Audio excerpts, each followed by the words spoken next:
ډیرو محترم مسلمانانو، نن د هغه غټ اختر په مبارک ورځ باندې یو مبارکه وظیفه د غټ اختر په ورځ نن د غټ اختر ورځ ده. الله تعالی تاسو ته ډیر مبارکي هم درکړي. الله تعالی د اختر تاسو د لپاره ډیر د برکتونو وګرځولای کی. تاسو د ډیر مبارک شي د اختر خوشحالي، د اختر د لوی دغه او الله تعالی د تاسو قربانیان هم قبول کړي. تاسو د الله تعالی قربانان ډیر مبارک وګرځولای کی. زمانه طرفه تاسو ټول مبارکي ده. تاسو ټول مسلمانان ته زما کتونکو اوریدونکو مینوال ته الله تعالی مو د اخره د دنیا خوشحالیانه د آخرت خوشحالیانه ټول په نصیب باندې وګرځو. الله تعالی مو د هر قسم فتونو مصیبتونو تکلیفونو په امن کې کا ان شاء الله. نن یو اسانه وظیفه، یو بهترینه وظیفه د اختر د ورځې سره ریلیټډ وظیفه د اختر د ورځې علماء لیکلي خاص ته.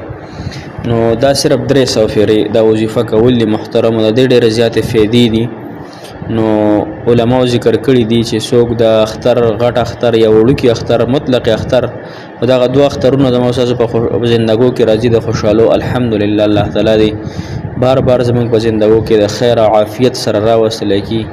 وړوکی اختر او غټ اختر الله تعالی دې بار راوستل کی تاسو په زندګو کې زموږ کې امين ثم امين. محترم او په دې غټ اختر وړوکی اختر کې یو ورشان وظیفه سبحان الله وبحمده دا علماء ذکر کړی دا سبحان الله وبحمده چې دا کوم انسان وایي نو صرف 300 کارته د اختر په ورځ باندې الله جل شانه به د انسان لا یو بهترینه فایده ورکړي، یو نور به ولا ورکړي او داسې یو فایده به تاسو ته نصیب شي چې په فایده باندې به تاسو ډېر زیات خوشاله یې، تاسو به ډېر مطمئن یې، تاسو ته به ډېر سکون وي، تاسو ته به ډېر چین راحت وي په هغې فایده باندې. هغه فایده کومه یو د محترمو ګوره زمونږ ډېر مسلمانان داسې دي، زمونږ رشته داران، زمونږ خپلوان، زمونږ په کور کې، زمونږ په ګاونډ کې، زمونږ په رشته دارۍ کې داسې ډېر مسلمانان دي چې هغوی نن نشته موږ سره په دنیا کې،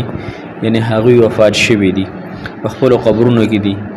نو علما ذکر کوي چې کم د غټ اختر په ورځ یا وړوکي اختر په ورځ باندې دا سبحان الله وبحمده 300 کرته ووایي او د خپلو ټولو مردګانو ته وبخي نو الله جل شانه به وي.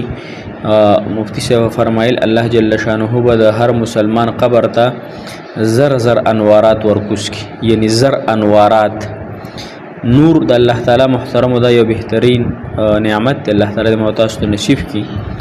د هر انسان چې کوم زمونږ مسلمانان دي د هغه هر یو قبر ته به زر نور ورکوش.